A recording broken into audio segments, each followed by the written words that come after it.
Soyez les bienvenus si vous nous rejoignez sur BFM TV. BFM Politique avec Edwige Chevrillon de BFM Business. Bonjour Edwige, bonjour David Doucan du Parisien, bonjour Elisabeth Borne, merci d'être avec nous. Ministre du Travail, de l'Emploi, de l'Insertion, nous allons évidemment parler du retour au travail des Français avec la rentrée. Il n'y a pas que les enfants qui reprennent le chemin de l'école, leurs parents retournent au travail. Vous avez sans doute des choses à nous annoncer sur leurs conditions de travail. Nous parlerons évidemment d'actualité également. Et à la fin de cette heure, je vous poserai quelques questions un peu plus personnelles pour essayer de vous connaître un peu mieux. Tout d'abord, essayons d'être concrets, s'il vous plaît. On attend les conclusions du Haut Conseil de la Santé publique, le fameux HCSP. En gros, comment est-ce qu'on réconcilie les Français avec le travail dans ce contexte de pandémie? Est-ce qu'aujourd'hui, vous pouvez nous annoncer des choses pour rassurer les gens qui vous regardent? Alors, effectivement, je pense que c'est très important que tous les Français qui vont reprendre le travail soient rassurés sur le fait que sur le lieu de travail, on applique les bonnes règles pour protéger leur santé. Il y a aussi un enjeu pour les chefs d'entreprise d'être rassurés sur leurs responsabilités sur la santé de leurs salariés. C'est tout l'objet des guides qui avaient été élaborés et puis du protocole national qui définit justement ces règles. Avec l'évolution de l'épidémie, avec la circulation plus forte du virus, moi j'ai repris les discussions mi-août avec les partenaires sociaux. Et on a eu un avis de ce fameux HCSP que vous citiez, le Haut Conseil de la Santé publique, le 14 août, qui nous a dit que quand on est dans un lieu clos, à plusieurs, il faut systématiquement porter le masque. Donc c'est ce que j'ai dit aux partenaires sociaux le 18 août. En même temps, moi je suis bien consciente qu'il y a des situations très différentes selon les entreprises. Et donc on est convenu de ressaisir le Haut Conseil de la Santé publique, donc les scientifiques, pour voir comment on peut, le cas échéant, adapter les règles. On a eu le retour de l'avis du Haut Conseil. Qu'est-ce qu'il nous dit cet avis? Il nous dit que vraiment porter le masque systématiquement en entreprise, c'est très important quand on est à plusieurs. C'est très important pour se protéger, pour protéger ses collègues et pour protéger ses proches. Mais il a aussi défini une série de mesures, qui permettent de limiter le risque de contamination. Donc ça, on va revenir sur les dérogations. Pardonnez-moi juste David. Donc il considère que c'est important, ça ne veut pas dire que c'est obligatoire. Ça veut dire que c'est vraiment la règle de base. La règle de base, quand on est à son lieu de travail, à plusieurs dans un espace, il faut porter le masque. Mais est-ce que c'est obligatoire? Est-ce qu'il y a une responsabilité pénale? Justement, c'est ça que... C'est la règle qui s'impose à tous. Donc, en tant que chef d'entreprise, vous êtes responsable de la santé de vos salariés. Donc, il faut veiller à appliquer ces règles.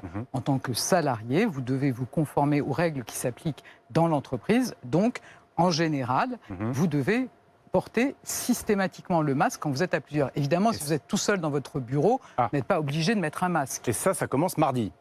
Et ça commence mardi. Elisabeth Borne, bonjour. Là, sur cette question du masque obligatoire en entreprise, dès qu'on est en milieu fermé, dès que c'est confiné, dès qu'on est à plusieurs, les patrons ont demandé un peu de souplesse. Alors, on dit, il y a certains cas où c'est compliqué. Est-ce que vous allez pouvoir annoncer des dérogations à cette règle générale?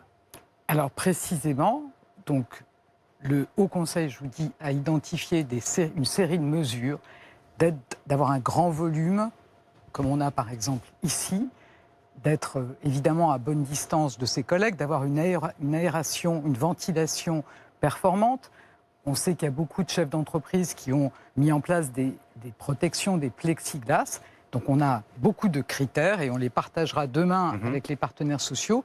Quand on met en place toutes ces mesures, alors on peut avoir des assouplissements au caractère systématique du port du masque. On part à l'usine à gaz, là, Madame la Ministre. Ça sent l'usine à gaz, c'est-à-dire le truc très compliqué. Le patron, il veut de la simplicité. Je mets le masque ou je ne mets pas le masque à mes salariés? La règle générale, c'est le port systématique du masque quand on est à plusieurs dans un lieu clos. Il y a des cas particuliers que je peux vous citer, et donc cette discussion, on l'aura avec les partenaires sociaux. Comme vous dites, c'est assez rapidement compliqué. Mais si je vous donne un exemple simple, les ateliers. Il y a beaucoup de gens qui ont réagi, par exemple le président du MEDEF, en disant moi, si on a dans un garage 3 salariés, chacun est en train de travailler sur une voiture ou sous une voiture, ils sont très espacés, la ventilation est bien assurée, dans ce cas-là, le Haut Conseil nous confirme qu'on ne sera pas obligé de porter le masque en permanence. Mais qui juge de ces circonstances? Qui décide? C'est donc sur le cas de l'atelier, parce qu'il y a aussi un enjeu quand vous êtes dans un atelier, vous êtes amenés à faire des efforts physiques, et on sait que faire des efforts physiques avec un masque, ça peut être, toute la journée, ça peut être compliqué. Donc là, le Haut Conseil nous dit, dans les ateliers, avec toutes les autres conditions précises qui sont indiquées dans l'avis, on peut se dispenser du port du masque. Donc l'ouvrier qui sera sous sa voiture avec ses collègues à 10 mètres, il n'est pas obligé de porter un masque. Alors, quand même, une question un peu précise, Elisabeth Borne, c'est qui décide de ces dérogations? Vous voyez, est-ce que ça va se négocier au sein de l'entreprise? Parce que peut-être qu'il n'est pas à 10 mètres dans le garage, il est peut-être à 8 mètres. Qu'est-ce qui se passe? Vous voyez, il y a un côté très concret ensuite dans les ateliers. Est-ce que si on est chacun à son poste, mais il y a quelqu'un en face, qu'est-ce qui se passe? Est-ce que c'est le chef d'entreprise qui décide? Les principes, ils sont fixés par le Haut Conseil. C'est mais la négociation, elle se fait où? De lignes directrices qui sont fixées par le Haut Conseil, des repères. Et ensuite, la discussion, elle devra évidemment se faire dans l'entreprise. Est-ce qu'il y a un aspect coercitif? Est-ce qu'un chef d'entreprise pourra dire à son salarié vous n'avez pas respecté le port du masque, vous n'avez pas respecté les mesures, les gestes barrières. Aujourd'hui, vous prenez un avertissement, un deuxième avertissement. Je vous convoque à un entretien préalable à un licenciement. Enfin, je pense que la bonne méthode, d'abord, c'est que chacun comprenne que ces règles, évidemment... Oui, mais vous voyez bien qu'il y a j'adore porter de un plus en masque. plus qui sont anti-masques. Oui, enfin franchement, moi je vois qu'il y a certains qui portent ces thèses. Franchement, pourquoi on met un masque? On met un masque parce qu'on veut s'assurer qu'on va pouvoir continuer à vivre dans notre pays, à travailler, à permettre la reprise économique malgré le virus qui circule. On se protège, on protège ses proches. Donc je pense qu'il y a aussi de la pédagogie à faire. Ces règles, elles sont indispensables pour qu'on puisse contenir l'épidémie, qu'on puisse continuer à avoir une reprise économique. Et c'est évidemment important pour tout le monde. J'ai une petite question qui nous concerne. Oui. Pardon. Sur les plateaux télé, ici, on est dans un magnifique studio, un énorme studio. Mais ce n'est pas le cas tout le temps. Est-ce que vous êtes favorable, enfin vous pensez que sur les plateaux télé, il faut avoir des masques? Par exemple, vous, est-ce que la semaine prochaine, si vous étiez venu la semaine prochaine, vous auriez eu un masque? J'ai évoqué le cas des ateliers. Pour les bureaux partagés ou les open space, et sans doute on est un peu dans cette configuration, le Haut Conseil nous dit que là encore, si on a toutes les bonnes règles, alors on peut ne pas porter le masque en permanence dans la journée, on peut à certains moments retirer le masque. Et on va identifier, et ce que vous évoquez, ce qui se passe sur un plateau télé, je pense que ça rentre dans ce cas que je vais évoquer, des activités dont la nature est difficilement compatible avec le port du masque. Vous savez que dans le domaine culturel, par exemple, on a pris un décret qui dit les chanteurs d'opéra n'ont pas à porter un masque. C'est compliqué. Ça paraît de bon sens. Les chanteurs tout court, non? Pardon, Elisabeth Borne. Les chanteurs tout court. Je vous dis pas ça par provocation, mais là, je vous écoute avec attention. J'ai pas l'impression qu'il y a grand-chose qui change mardi. En fait, ce que vous nous dites aujourd'hui, vous dites le Haut Conseil, presque, il nous a donné des conseils de bon sens. Donc les chefs d'entreprise qui nous regardent, quand même important, les salariés, vous voyez, oui, mais ce qui est quand même important, en fait, enfin, je crois que chacun retienne que c'est simple, que la règle de base, c'est le port systématique du masque quand on est à plusieurs dans un lieu clos. Oui, mais s'il n'y a pas d'aspect coercitif, pardon, ça ne change pas de ce qui se passait jusqu'à maintenant. Ça, vous nous le dites maintenant, vous nous le disiez au moment de la pandémie. Vous savez, c'est l'avis du HCSP, du Haut Conseil de la Santé publique qui nous dit ça, c'est le 14 août. Et moi, je note, et vous avez raison de le dire, qu'il y a beaucoup d'entreprises qui ont, sans attendre, systématiser le port du masque dans les open space. Moi, j'étais chez Engie cette semaine.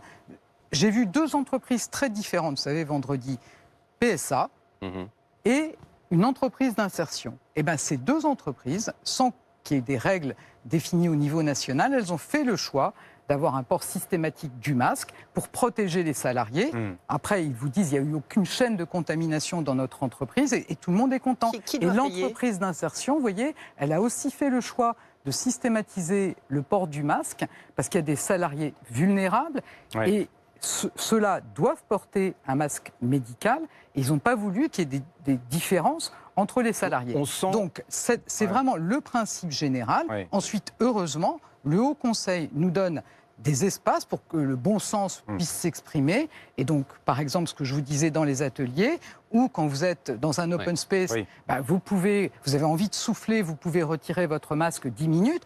Vous êtes dans votre open space, là encore, vos collègues sont partis à la cantine, vous êtes quelques-uns à être restés, là, vous pouvez retirer votre masque. Et puis, des activités qui, par nature, sont difficilement compatibles avec le port du masque. On va les recenser avec les partenaires sociaux et on regardera les réponses qu'on peut apporter pour ces actes. Ça ressemble de plus en plus, ce que vous décrivez, à du cas par cas, à du bon sens, des mesures de bon sens.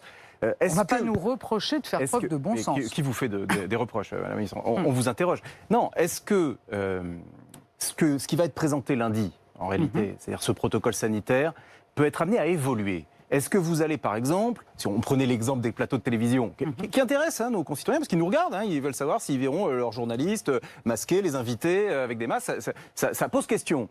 Est-ce que vous allez, par exemple, rencontrer les patrons des grandes chaînes dans les prochains jours, y compris pour d'autres secteurs? Mais moi, je vous dis les secteurs qui ont des difficultés particulières, parce que la nature de leur activité est difficilement compatible avec le port du masque. Bien sûr, on va les identifier, on va les rencontrer. Est-ce que le bon sens, Madame la Ministre, suffit à donner confiance aux salariés? C'est la grande question. On sait que là, les gens rentrent de vacances, pour ceux qui en ont pris. On sait que la grande difficulté, c'est de faire revenir les salariés à leur travail.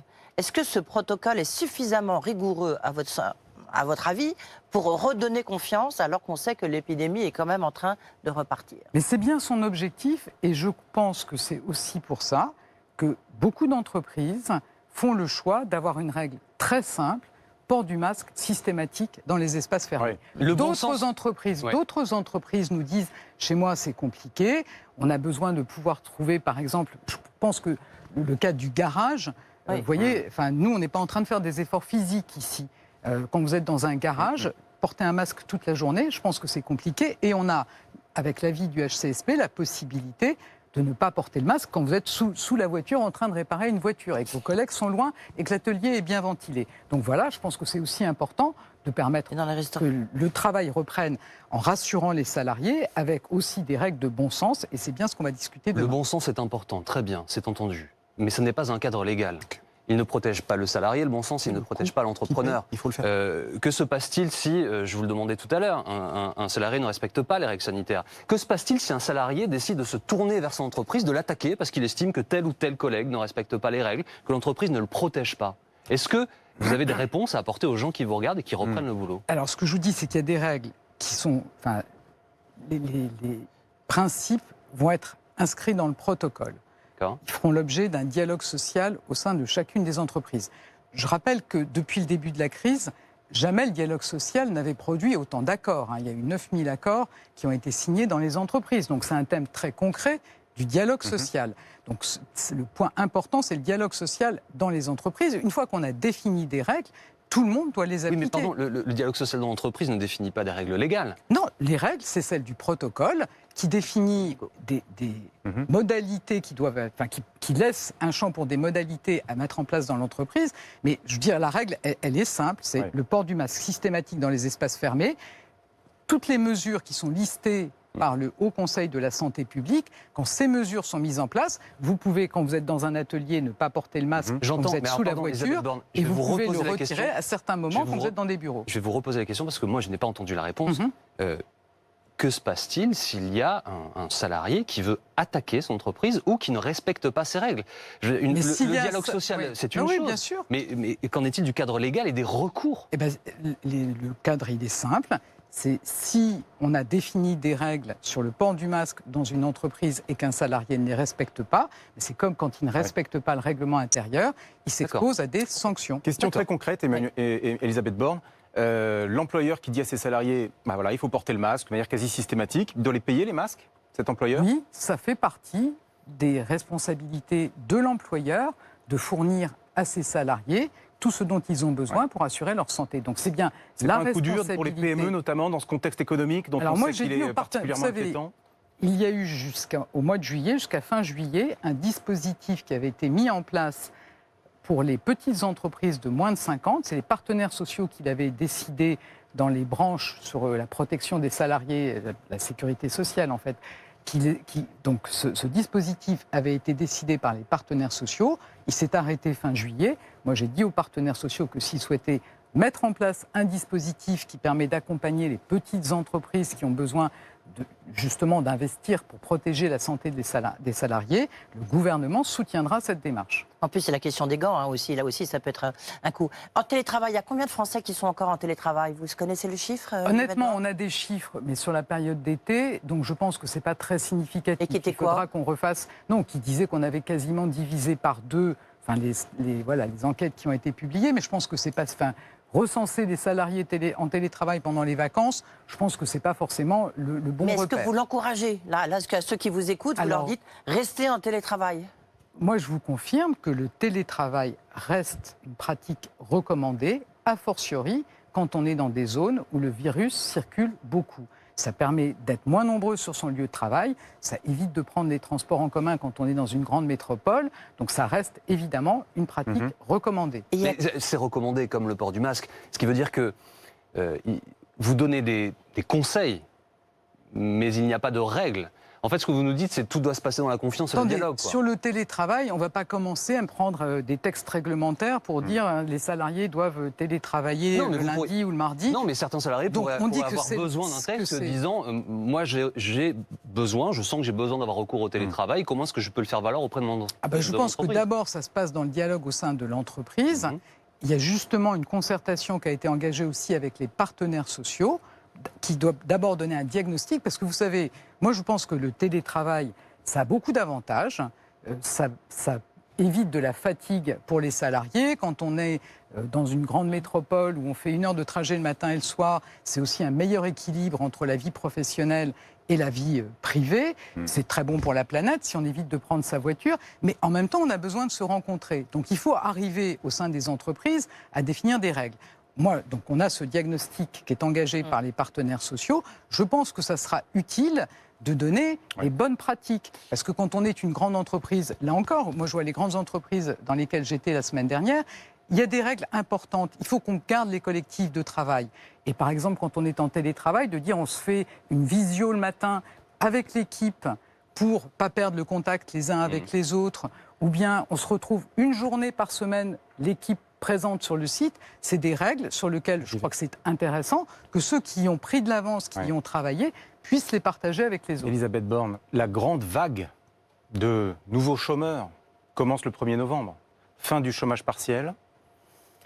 On sait la situation économique. On sait que les entreprises préparent des plans sociaux en nombre pour cet automne. Première question très concrète, est-ce que vous savez aujourd'hui nous dire combien d'accords de chômage partiel de longue durée ont été signés dans les entreprises en France? Alors attendez, on n'est pas en train de supprimer l'activité partielle au 1er novembre. Non, ce qu'on a dit, mais elle est remplacée par un dispositif qui nécessite des accords. Ce qu'on a dit, c'est qu'on prolonge jusqu'au 1er novembre les règles actuelles sur l'activité partielle. Et que les secteurs protégés, le tourisme, la culture, continueront jusqu'à la fin de l'année à avoir des conditions favorables sur l'activité partielle, on va dire de droit commun. Mais effectivement, l'objectif, c'est que les entreprises se saisissent de ce nouvel outil qui est en place depuis la fin juillet, l'activité partielle de longue durée. Et pour que chacun comprenne bien, par le passé, bien souvent, quand on a une entreprise qui avait une activité qui baissait de 20%, elle se séparait de 20% de ses salariés. L'objectif, avec l'activité partielle de longue durée, c'est de pouvoir avoir un accord, là encore, dans une entreprise ou dans une branche, où on se dit, ben voilà, il va y avoir 20% d'activité en moins, on baisse l'activité de tous les salariés, mais on garde tous les salariés, le temps qu'ils ne passent pas à travailler, on peut en profiter pour se former. L'État finance des formations. Pardonnez-moi, mais le principe est connu, il a été expliqué maintes fois. La question est de savoir si les entreprises s'en sont saisies. Je ne sais pas s'il est assez connu, parce que justement, les entreprises ne s'en sont pas encore suffisamment saisies. Moi, j'ai un exemple qui est formidable, c'est celui de Safran. Safran qui a signé fin juillet, au lendemain de la publication du décret, un accord qui a permis de sauver 6 000 emplois, de garder les compétences, de former des salariés pour améliorer encore leurs compétences, être plus forts en sortie de crise. Donc on a la branche de la métallurgie qui a signé cet accord, l'ingénierie, Syntec, le commerce de gros qui est en train d'y travailler.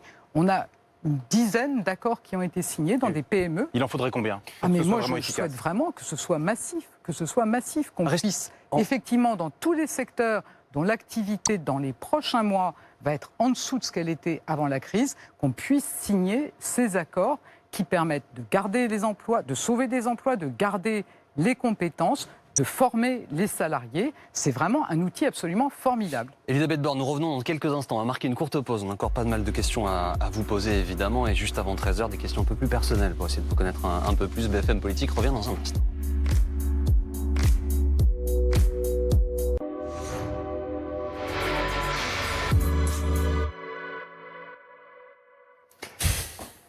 Il est 12h30, la ministre du Travail, Elisabeth Borne, est l'invitée de BFM Politique avec le Parisien David Doucan, BFM Business, Edwige Chevrillon. Elisabeth Borne, je rappelle donc, vous nous avez dit tout à l'heure, l'avis du Haut Conseil de la Santé publique rendu, c'est en gros le masque, c'est important, c'est essentiel, rien de coercitif pour l'instant, mais vous nous avez dit également, si un salarié ne respecte pas le port du masque rendu obligatoire dans son entreprise, il pourra être sanctionné. Est-ce que dans les mesures qui vont être conseillé, l'avis qui vous a été rendu, il y aura des directives claires pour les chefs d'entreprise, du type j'installe, je prends une température à l'entrée, je distribue des masques juste après l'entrée, et est-ce que de la même façon, il y aura pour les salariés qui vous regardent des consignes, des conseils sur les bonnes pratiques en entreprise? Mais la règle, elle est claire, et donc le protocole national sera actualisé à partir du 1er septembre.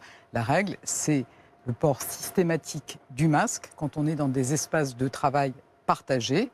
Ensuite, le Haut Conseil a défini une série de mesures sur la ventilation, sur le volume des espaces, sur les protections, par exemple plexiglas. Vous pouvez nous en donner une ou deux, par exemple?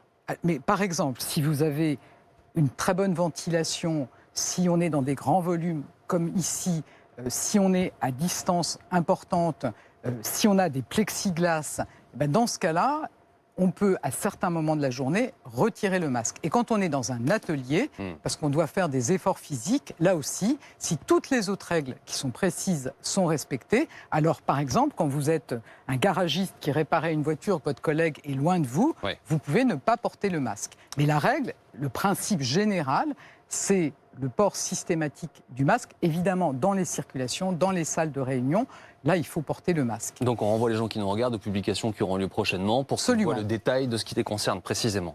Le chômage partiel, évidemment, Edwige, on en parle parce que c'est essentiel durant cette période. Oui, on a parlé du chômage de longue durée. Là, il y a le chômage partiel. Le Premier ministre a annoncé, c'était mercredi, à l'université d'été du MEDEC, ce serait prorogé jusqu'au 1er novembre. Il y a combien de Français qui sont encore au chômage partiel aujourd'hui? Alors peut-être pour que chacun ait bien les ordres de grandeur en tête, au plus fort de la crise, il y a 9 millions de Français, près de 9 millions de Français qui ont bénéficié du chômage partiel.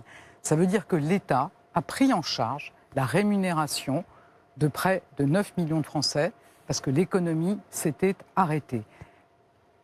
En juillet, il restait 2,5 millions de salariés qui étaient en tout ou partie en activité partielle. Ça représentait l'équivalent de 900 000 salariés. Donc voilà, on est passé à 900 000 salariés. Et en cette fin d'été ?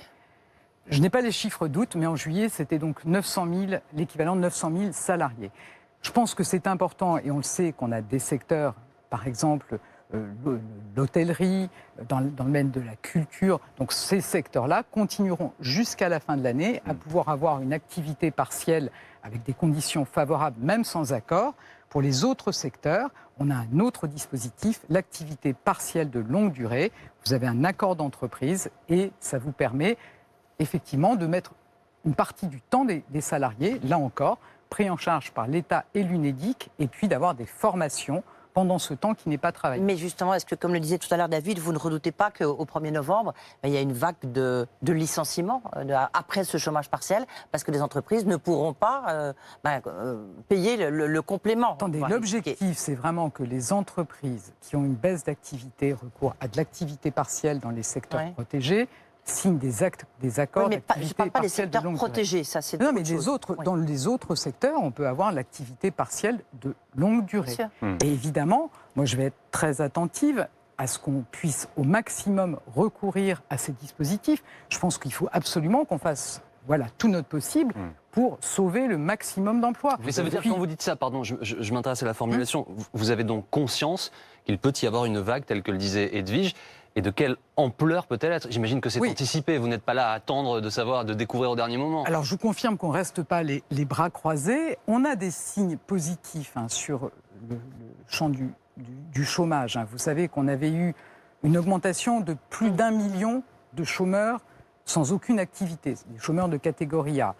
On a eu une baisse de ce chômage de catégorie A sur les mois de mai, juin, juillet, de 500 000. Donc on a refait à peu près la moitié du chemin. Ça veut dire aussi qu'il y avait beaucoup de demandeurs d'emploi qui, en général, sont dans les catégories où on a un peu d'activité, qui forcément, il n'y avait plus de CDD, il n'y avait plus d'intérim, étaient passés dans la catégorie A. Au global, ça avait augmenté de 6,5%. Et peut-être un point important, le double, plus du double pour les 18-25 ans. Donc c'est pour ça qu'on a un plan jeune, parce qu'on veut absolument accompagner les jeunes qui arrivent sur le marché du travail. Et là, on a des petits signaux positifs avec une petite baisse en juillet, mais évidemment, je vous dis, on n'est pas les bras croisés, on donne des dispositifs pour maintenir les emplois dans les entreprises, et le plan de relance qui sera annoncé cette semaine, son objectif, c'est bien de donner un coup de boost à l'économie, c'est de préparer la France de demain, c'est de transformer notre pays, mais c'est évidemment avec une priorité qui est l'emploi. Donc c'est protéger les emplois existants, créer des nouveaux emplois, et ma responsabilité, ça sera aussi tous les dispositifs qui permettent d'accompagner les jeunes et les salariés vers les compétences dont on aura besoin demain. David. Étant donné la situation économique et malgré l'activisme du gouvernement, le plan de relance qui sera présenté jeudi, est-ce que vous considérez comme crédible de maintenir l'objectif qui était celui du gouvernement, c'est-à-dire un retour au plein emploi en 2025 ? Ça vous semble encore atteignable ? Moi, je pense qu'il faut garder cet objectif. Vous savez, on veut revenir en 2022 au niveau économique de 2019, et je crois qu'il faut se donner ce défi. Je pense que notre pays, il a montré dans cette crise une capacité à s'adapter, à rebondir, à réagir extraordinaire. Avec le plan de relance, on va avoir beaucoup de moyens qui sont mis sur la table, c'est 100 milliards d'euros pour se positionner sur les technologies de demain, et je pense qu'il faut garder cet objectif du plein emploi en 2020. Alors justement pour les jeunes, qu'est-il prévu, Elisabeth Borne, précisément, puisque vous nous en parliez il y a quelques instants? Alors effectivement, on sait que quand on est dans une crise économique comme celle qu'on connaît, les premières victimes, c'est quasi systématiquement les jeunes, et je vous le disais, l'augmentation du chômage chez les jeunes, les 18-25 ans, elle est plus du double de ce qu'elle est pour l'ensemble de la population. Donc c'est tout le sens du plan jeune qu'on a présenté dès juillet, parce qu'il y avait urgence. C'est un plan massif. On met 6,7 milliards d'euros sur la table. On triple les moyens qui sont consacrés à l'accompagnement des jeunes vers l'emploi. Et on a, on va dire, 3 grands dispositifs. D'abord, encourager les entreprises à embaucher. Vous savez qu'il y a une prime de 4 000 € pour l'embauche des jeunes de moins de 26 ans jusqu'à 2 SMIC en CDI ou un CDD de moins de 3 mois. Donc moi, j'invite toutes les entreprises à ne pas différer les recrutements. Les jeunes, ils arrivent sur le marché du travail, il faut embaucher des jeunes. On veut aussi booster l'apprentissage, l'alternance en général. On a une prime de 5 000 € pour les mineurs, 8 000 € pour les autres. Ça veut dire qu'on prend en charge la quasi-totalité de la rémunération d'un apprenti la première année. Et on va aller les chercher, les jeunes, les entreprises. Vous savez, moi, je vais lancer un bus de l'apprentissage à Arras le 21 septembre. Donc vous allez vraiment les chercher, quoi. On va aller les chercher, je vous confirme. C'est pas vous qui le conduisez. Les entreprises, non, c'est pas moi. Ouais. Les entreprises, les jeunes, dans les territoires, pour les orienter vers l'apprentissage, parce que ça donne du boulot. Il y en a des jeunes qui veulent être apprentis. L'apprentissage, c'était parti très très fort en 2019, plus 19%, je le dis de tête, sous votre... plus 16%, voilà. 2019, plus 16% d'apprentis embauchés. Mais est-ce que les boîtes, est-ce que les entreprises vont chercher les apprentis? Est-ce qu'il n'y a pas l'inquiétude des entreprises qui voient l'avenir économique un peu difficile et qui freinent là sur les apprentis? Alors, vous voyez, moi, j'étais en Normandie vendredi. On est quasi au niveau de l'an dernier. On a 5% de ce qu'on attendait et on va aller chercher les 5% et même au-delà. Donc, il faut que chacun se retrousse les manches. Et c'est pour ça qu'on va aller chercher directement les jeunes. Et on a cette prime pour l'embauche d'un apprenti ou d'un contrat de professionnalisation. Enfin, je vous dis, ça coûte quasiment rien à l'entreprise. Je sais qu'il y a des entreprises qui disent, mais vous comprenez, la situation est difficile, on est amené à envisager de faire partir un certain nombre de salariés. Oui, mais il faut préparer l'avenir. Préparer l'avenir, c'est signer aujourd'hui des contrats d'apprentissage qui donneront les compétences dans 2 ans, dans 3 ans, dont l'entreprise aura besoin. Donc je pense qu'il faut y aller. Edwige. On va parler peut-être des deux dossiers qui fâchent. Le premier, c'est la réforme de l'assurance chômage. On sait que, notamment Laurent Berger, la CFDT, avant l'été, réclamait son report, même voire son annulation. Le Premier ministre a précisé que cette réforme de l'assurance chômage, ça serait le 1er janvier prochain. Est-ce qu'il y aura des amendements? Est-ce que c'est la même réforme qu'on a vue? Et notamment sur les bonus-malus, est-ce qu'ils vont être maintenus ou pas? Le bonus-malus, on va rappeler, c'est une taxe qui sera payée pour les entreprises qui abusent de contrats courts. Alors, on peut rappeler peut-être les objectifs de la réforme qui reste tout rappeler, une bonne juste, réforme. est-ce qu'elle va être juste maintenue? en deux mots, c'est quand même d'inciter les entreprises à améliorer la qualité des emplois, parce qu'on sait qu'il y a des entreprises qui recourent beaucoup à des CDD très courts. Ça, c'est déstabilisant pour les salariés. Et c'est moins d'administration pour les salariés. Et c'est encourager notamment pour les cadres. Les demandeurs d'emploi au retour à l'emploi, avec un principe qui est on ne doit pas gagner plus quand on est au chômage que quand on est en activité. Donc c'est les dispositifs de modification du calcul de l'assurance chômage et le bonus-malus. On est convenu avec les partenaires sociaux dès septembre d'avoir une discussion sur ces deux paramètres pour voir s'il y a des adaptations qui sont nécessaires. L'objectif, c'est d'avoir abouti fin décembre pour être prêt au 1er janvier. Mais vous y êtes favorable, notamment sur la question d'indemnisation?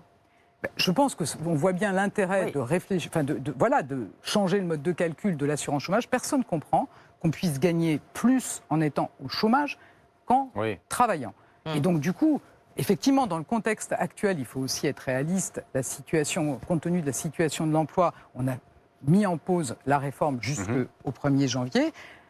Mais on va retravailler ces paramètres on va voir s'il faut les retravailler avec les partenaires. Mais si on est honnête, aujourd'hui, dites-nous, si le chômage continue de grimper, la situation s'aggraver en novembre, en décembre, la réforme de l'assurance chômage sera reportée à nouveau. Alors vous avez compris que l'objectif du gouvernement, c'est pas que la situation s'aggrave. Il y a les objectifs et il y a la réalité. Il y a on en reparlera. Notre objectif, c'est que l'économie reparte. D'accord. En parlant de réformes qui sont reportées, alors là, on est quasi sur du sine-die, la réforme des retraites. Alors, elle a mis des milliers de Français dans la rue. Ça a été sociologiquement, pour certains, un choc. Il y a eu des tensions dans notre pays. Et aujourd'hui, on a l'impression que c'est plus du tout à l'ordre du jour. Même si le président de la République continue de dire que ça existera. Alors, vous savez, le président de la République, effectivement, en a parlé vendredi. Les objectifs de la réforme, ils sont absolument pas remis en question par la crise. Au contraire, ces salariés de la deuxième ligne dont on a beaucoup parlé pendant la crise, ce sont ceux qui sont pénalisés par le système actuel parce qu'ils ont des carrières hachées, comme on dit, parce qu'il y a beaucoup de femmes. Donc la crise, elle a validé l'importance de mettre en place un système plus juste. Et donc le gouvernement reste attaché à ce système universel de retraite. Mais écoutez, on fait aussi les choses dans l'ordre. Là, on est sur le front de l'emploi.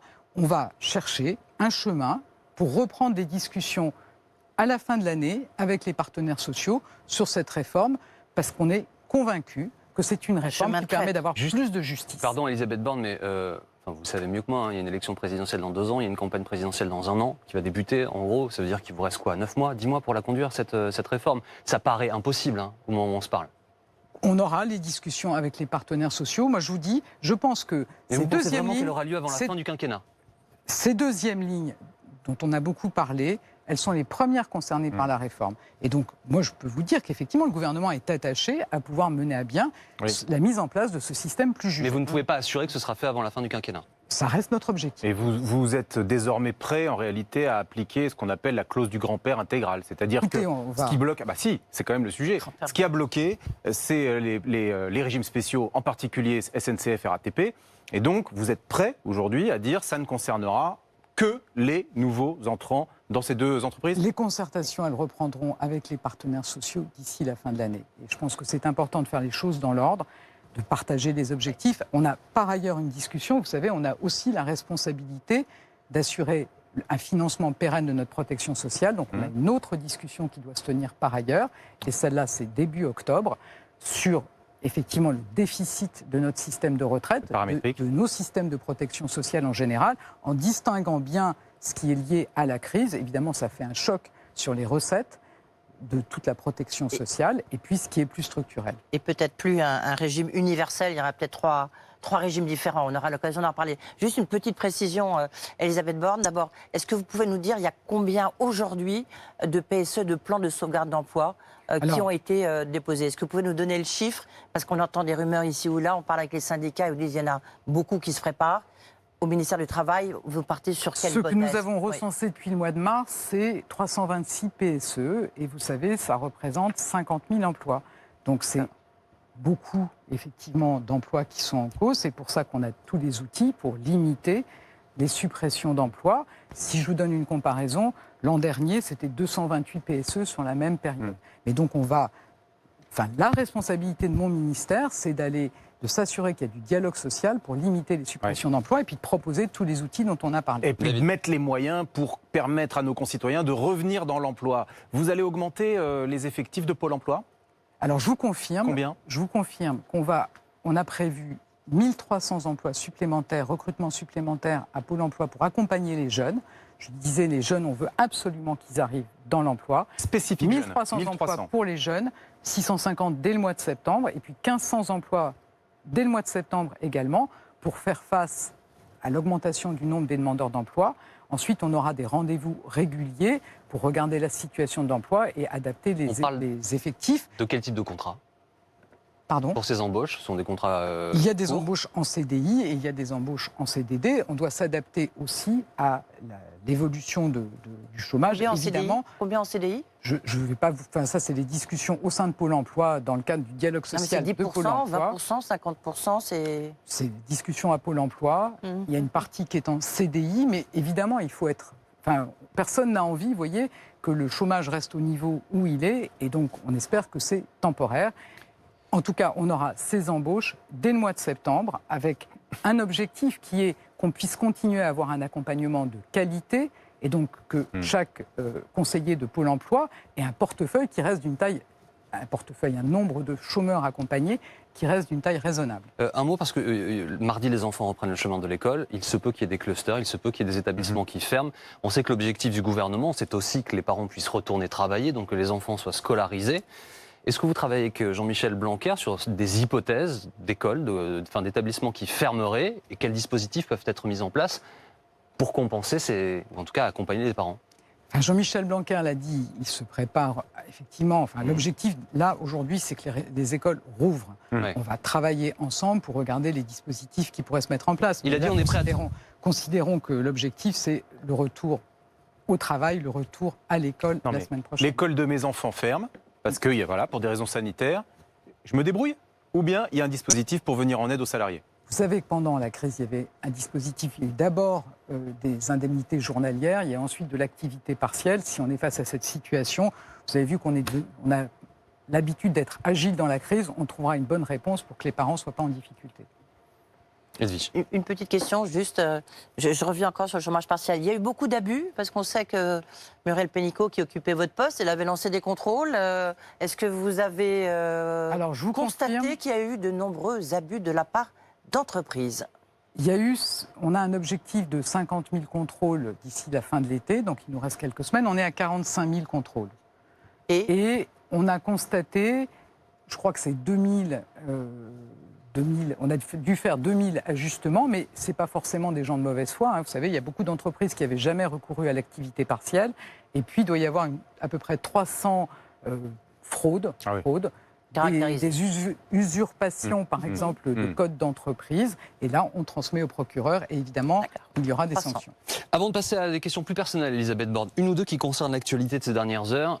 Vous avez vu le papier de Valeurs Actuelles qui représente dans une fiction la députée La France Insoumise, Danielle Obono, en esclave. Quel est votre sentiment par rapport à cette affaire ? Je pense que, on a vu, tout le monde a réagi, c'est révoltant, c'est scandaleux d'afficher le racisme de cette façon, c'est, je dirais, à la fois incompréhensible et révoltant. Est-ce qu'il y a, Elisabeth Borne, un problème d'autorité en France ? Plusieurs ténors de la droite accusent le gouvernement de laxisme. Plus récemment, dans les colonnes du Parisien, le patron des sénateurs LR, Bruno Retailleau, a déclaré « Le progressisme, c'est le monde des bisounours ». Bon, Ils attaquent. La droite est dans une posture ou bien il y a une réalité tout de même. Je rappelle que le président de la République a reconnu que nous nous habituions à une violence qui se banalise. Ce qui est exact, c'est qu'il y a effectivement une banalisation de la violence. On voit qu'il y a des maires qui ont été agressés, on voit qu'on a des policiers, des pompiers qui peuvent être pris à partie. Donc évidemment, ça c'est la réalité, c'est une réalité, mais là où je ne suis pas d'accord avec les LR, c'est que le gouvernement ne reste pas les bras croisés. Vous savez, depuis le début du quinquennat, on a augmenté les effectifs de policiers, de forces de l'ordre en général. Et là, le Premier ministre vient aussi d'annoncer, avec le ministre de la Justice, qu'on allait renforcer les effectifs de la justice. Vous savez, moi j'ai été préfète dans des vies antérieures.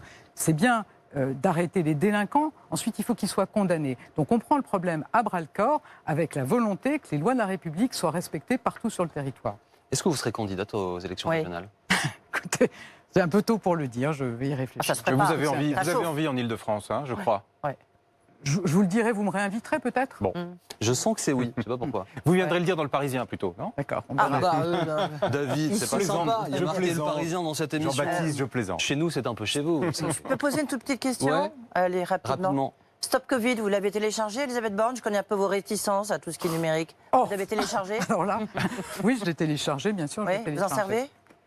Écoutez, il ne m'a pas signalé que j'avais été en présence d'un malade. Allez, on va passer à des questions un peu plus personnelles, Madame la Ministre.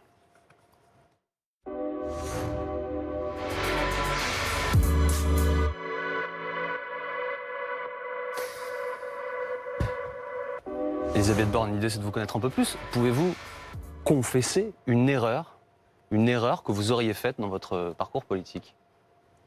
Enfin, moi, j'ai pas une erreur qui me vient en tête, vous voyez, qui serait... et puis mon parcours politique, ma vie, elle a démarré avant aussi. Donc, j'ai pas une erreur qui aurait changé le cours des choses en tête, mais je pense qu'on fait tous des erreurs. On en fait quand on est en responsabilité.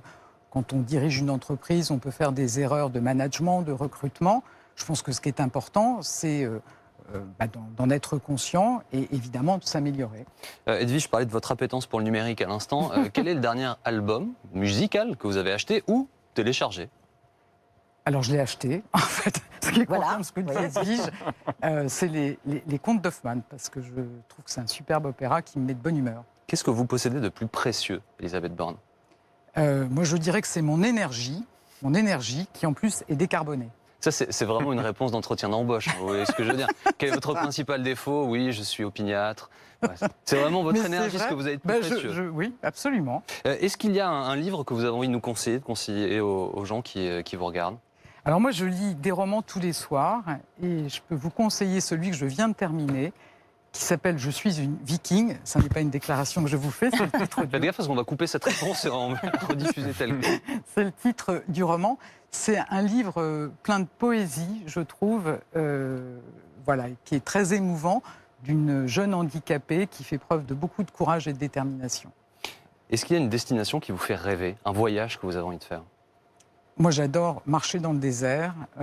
Et le plus beau désert que je connaisse, c'est le Wadi Rum, en Jordanie. Je voudrais maintenant, s'il vous plaît, que vous me disiez quelque chose de surprenant à votre sujet et que personne ne sait, ou presque personne en tout cas. Peut-être vous dire que moi j'ai été une pupille de la nation et que du coup je suis très reconnaissante à mon pays et à la République de m'avoir permis de faire des études et d'avoir le parcours que j'ai eu. Est-ce que vous avez un surnom, Elisabeth Borne? Alors, Borne, vous voyez, vous imaginez que j'en ai beaucoup. Oui. Par exemple, dans mes précédentes fonctions, je promouvais le développement des bornes de recharge, 100 000 bornes. Bon, voilà, ça peut être un exemple. Est-ce que vous avez un animal de compagnie? Non. On n'a pas le temps quand on est ministre? C'est ça. Le pauvre, il déprimerait, je crois. Non. Vous pourriez, si vous aviez le temps? Oui, non, je ne suis pas très animal de compagnie. Est-ce que vous pouvez nous décrire votre journée parfaite? Votre journée parfaite. Aujourd'hui, forcément. Ben voilà, par exemple. Il n'y a pas une journée lorsque vous êtes en vacances. Et après, je vais aller courir parce que j'ai besoin aussi de. Donc vous faites du sport. Physique. Encore quelques mots. Est-ce que vous avez un meilleur ami au gouvernement? Quelqu'un à qui vous parlez volontiers avant, après le Conseil des ministres, à qui vous passez un petit coup de fil, les coups de mou? Évidemment, on partage beaucoup de choses avec les collègues dans le gouvernement. Moi, je vous cite Florence Parly. On est amis depuis plus de 20 ans. Donc voilà, une mention particulière pour Florence Parly. On a parlé musique, on a parlé littérature. Vous avez un film Un acteur, une actrice préférée? Un film, moi je pourrais vous dire Les Tontons Flingueurs, je crois qu'on ne se lasse pas de le revoir. Classique. Il y a une vie après la politique, Elisabeth Borne, vous en aviez une avant, évidemment. Voilà, je pense que moi j'ai eu une vie avant et donc je pense qu'il peut aussi y avoir une vie après. Et encore un mot, s'il vous plaît, où est-ce que vous vous voyez dans 2 ans? Vous serez où, si vous avez le choix, hein? Écoutez, j'espère en tout cas que je serai dans un pays qui aura su trouver un emploi pour tous les jeunes qui arrivent aujourd'hui sur le marché du travail. Vous auriez pu répondre à l'hôtel de région d'Île-de-France. Oui, on le pensait tous. Oui. Et ça, vous reviendrez pour nous en parler. Merci beaucoup, Elisabeth Borne, d'avoir été notre invitée dans BFM Politique aujourd'hui. Merci, David et Edwige, pour cette première. On se retrouve dimanche prochain. Absolument. Moi, je vous donne rendez-vous tout à l'heure à 18h sur BFM TV. Nous aurons un grand débat autour de la violence. Pourquoi est-ce que les gouvernements ont des difficultés avec ce sujet? Et tous les gouvernements, depuis de très nombreuses années. Et puis à 19h, Philippe Juvin sera notre invité. Je serai avec Guillaume Durand et Mathilde Siraud du Figaro. À tout à l'heure.